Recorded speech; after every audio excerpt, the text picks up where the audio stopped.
Oke. Assalamualaikum warahmatullahi wabarakatuh. Kami dari kelompok 5 akan menjelaskan materi mengenai manajemen konflik. Kelompok kami terdiri dari 7 anak, yaitu yang pertama ada Sania Almaida, kemudian Gesta Prima Nurmala, Silki Ikrimah Arsani, Pak Eros Janubah, Nabila Dewi Kemala, Lili Khor Latifah, dan saya sendiri Satrio Pradana Utomo. Oke, untuk slide ini akan dijelaskan oleh Lili Hoirul Latifah. Untuk Lili, saya persilahkan. Baik, saya akan menjelaskan tentang pengertian konflik.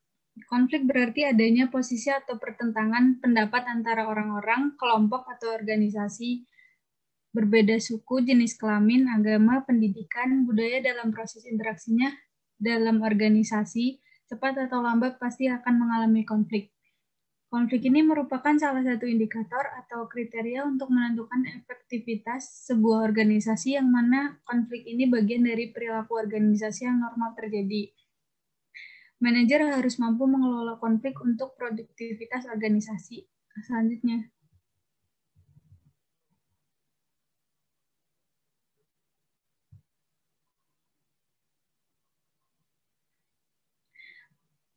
Ada 3 keterampilan manajer. Yang pertama, keterampilan yang bersifat teknis. Keterampilan ini meliputi kemampuan manajer untuk menggunakan pengetahuan metode, teknik, atau peralatan yang diperlukan untuk melaksanakan tugas-tugas organisasi. Meski tidak harus terampil melakukannya, pimpinan perlu memiliki pengetahuan teknis tentang tugas-tugas staf yang dipimpinnya. Dan yang kedua, keterampilan hubungan antar manusia. Meliputi kemampuan bekerja sama dengan orang lain, termasuk memotivasi orang lain dan menerapkan kepemimpinan yang efektif. Pimpinan harus memahami perilaku manusia dan menerapkan prinsip-prinsip pengembangan motivasi. Yang ketiga, keterampilan yang bersifat konseptual. Keterampilan ini membutuhkan pengetahuan tentang seluruh aspek organisasi. Kemampuan ini akan menuntun manajer untuk bertindak sesuai dengan visi, misi, tujuan organisasi. Bukan hanya kepentingan sesaat atau kepentingan individu atau juga bisa kelompok. Selanjutnya. Ada pola konflik menurut George Terry. Yang pertama, timbul suatu krisis tertentu. Adanya pertentangan paham cara serius dalam organisasi. Yang kedua, gejala eskalasi ketidaksesuaian. Gejala mulai menarik perhatian manajemen dirasakan perlunya tindakan korektif. Yang ketiga, konfrontasi menjadi pusat perhatian. Konflik ini memasuki perbincangan manajer tingkat tinggi dan biasanya disampaikan janji-janji untuk meneliti keluhan yang ada. Dan kemudian orang mulai menyusun rencana untuk tindakan yang selanjutnya. Dan yang keempat, krisis selanjutnya dialihkan. Dilakukan penelitian tentang apakah keluhan-keluhan yang disampaikan dapat dibenarkan atau tidak. Dipersoalkan prosedur yang diusulkan untuk kemudian diambil keputusan diterima atau ditolak. Di sini saya akan menjelaskan mengenai cara menghadapi konflik.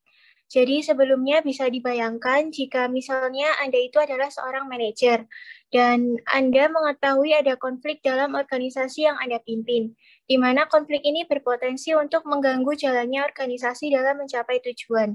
Lalu apa yang akan Anda lakukan? Jadi yang pertama, seharusnya Anda mengetahui terlebih dahulu eksistensi konflik atau konflik apa yang muncul di dalam organisasi yang Anda pimpin tersebut. Lalu identifikasi siapa saja orang-orang yang terkait dalam konflik tersebut. Selanjutnya, dengarkan informasi dari orang-orang yang terkait dengan konflik yang terjadi. Kita perlu meneliti pikiran orang lain untuk mendapatkan kepastian posisi orang tersebut di dalam situasi konflik yang sedang terjadi. Next.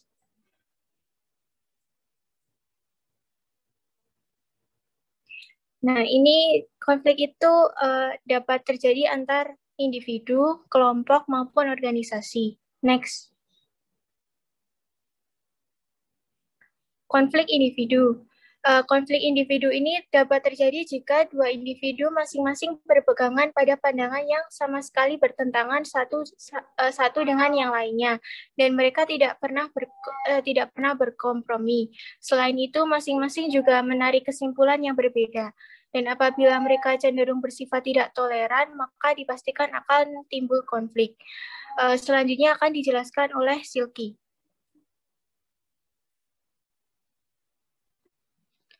Baik, selanjutnya konflik individu. Konflik kelompok. Konflik kelompok ini bersifat umum, biasanya timbul dalam kondisi-kondisi berikut. Yang pertama, dianutnya nilai-nilai baru oleh anggota-anggota kelompok tertentu. Yang kedua, sebuah kesulitan atau problem baru dihadapi oleh kelompok di mana para anggotanya mempersepsinya dengan cara yang berbeda. Yang ketiga yaitu peranan seorang anggota di luar kelompok tersebut bertentangan dengan peranan anggota di dalam kelompok tersebut. Next. Selanjutnya, konflik dalam organisasi. Konflik dalam organisasi ini dapat terjadi jika terdapat ketidaksesuaian paham pada sebuah situasi sosial tentang pokok-pokok pikiran dan atau terdapat adanya antagonisme emosional.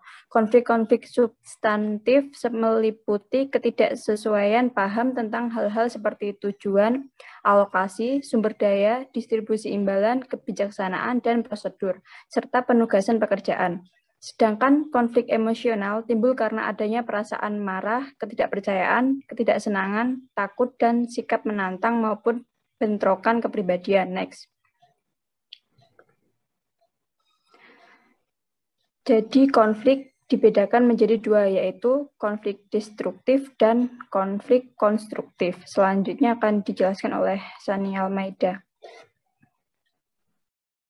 Terima kasih, Silky. Next. Saya akan melanjutkan penjelasan tersebut. Menimbulkan kerugian bagi individu atau organisasi yang terlibat di dalamnya. Yang kedua, terjadi karena pihak-pihak tidak dapat bekerja sama akibat adanya konflik emosional destruktif atau apabila tidak tercapai kesesuaian paham tentang tujuan-tujuan kelompok, seperti konflik substansif destruktif. Selanjutnya ada kerugian jika terlibat. Yang pertama itu ada cemas atau stres yang tidak perlu, yang kedua ada komunikasi menyusut, yang ketiga ada persaingan makin hebat, yang keempat ada perhatian yang makin menyusut terhadap tujuan bersama. Di sini terlihat tabel pandangan kuno dan pandangan modern. Pada pandangan kuno, konflik cenderung dapat dihindari. Kemudian konflik disebabkan karena adanya kesalahan manajemen. Kemudian konflik merusak organisasi yang bersangkutan dan menyebabkan tidak tercapainya hasil optimal. Kemudian pada pandangan modern, konflik cenderung tidak dapat dihindari. Kemudian konflik muncul karena bermacam-macam sebab. Konflik membantu, kadang-kadang menghambat hasil pekerjaan organisatoris dengan derajat yang berbeda-beda. Next. Selanjutnya, menurut pandangan kuno lagi, tugas manajemen adalah meniadakan konflik. Kemudian, agar dapat dicapai hasil prestasi organisatoris optimal, maka konflik perlu ditiadakan. Pada pandangan modern, tugas manajemen adalah memanage tingkat konflik dan pemecahannya hingga dapat dicapai hasil prestasi organisatoris optimal. Hasil pekerjaan optimal secara organisatoris memerlukan konflik moderat. Next.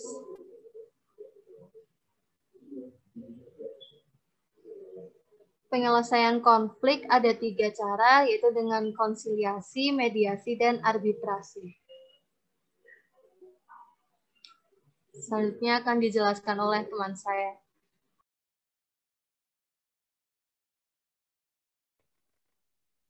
Selanjutnya adalah gaya manajemen konflik. Yang pertama ada tindakan menghindari, yang kedua kompetisi atau komando otoritatif, yang ketiga akomodasi, yang keempat kompromis, dan yang kelima adalah kolaborasi atau kerjasama atau pemecahan masalah. Next.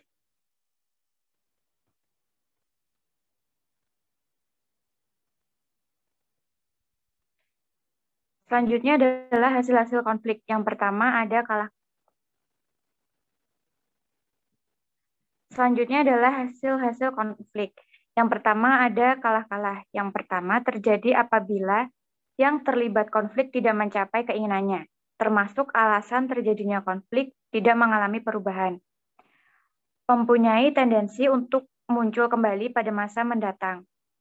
Yang merupakan hasil gaya menghindari yaitu akomodasi atau kompromistis.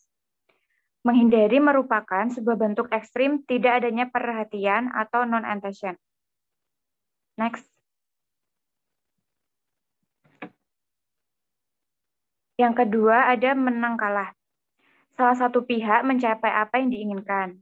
Kekuatan, keterampilan, atau karena unsur dominasi merupakan faktor yang mendukung tercapainya keinginan salah satu pihak. Strategi ini juga tidak memecahkan kuasa pokok terjadinya konflik. Menyebabkan konflik akan muncul lagi pada masa mendatang. Next. Oke, selanjutnya saya akan melanjutkan apa yang telah disampaikan oleh Nabila tadi, yakni akhirnya ada menang-menang. Menang-menang sendiri itu ada 4, yaitu yakni menguntungkan semua pihak yang terlibat dengan konflik, kemudian prosesnya yaitu dengan melakukan konfrontasi atas persoalan yang ada, dan digunakannya cara pemecahan masalah untuk mengatasi perbedaan-perbedaan pendapat dan pandangan. Kemudian meniadakan alasan untuk melanjutkan kembali konflik karena tidak ada yang dihindari atau ditekan. Kemudian semua persoalan dibicarakan secara terbuka dan dibahas dengan melibatkan semua pihak. Kemudian saya akan menjelaskan manajer sebagai seorang mediator. Seorang manajer memiliki fungsi sebagai mediator dalam perusahaan yang diatur. Manajer sebagai mediator harus bisa menyelesaikan konflik. Pendekatan yang digunakan yakni ada 2, yaitu yang pertama ada intervensi secara aktif, yakni melakukan berbagai tindakan sebagai upaya penyelesaian dan mengingatkan pihak yang sedang konflik mengenai tujuan organisasi mereka. Kemudian fasilitasi, yakni berfungsi untuk membantu melancarkan arus komunikasi antara pihak-pihak yang terlibat konflik.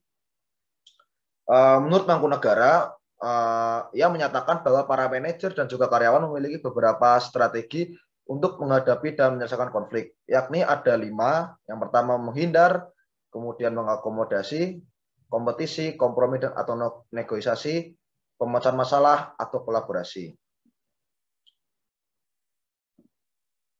Sekian presentasi dari kelompok kami. Mohon maaf apabila ada banyak kesalahan. Terima kasih. Wassalamualaikum warahmatullahi wabarakatuh.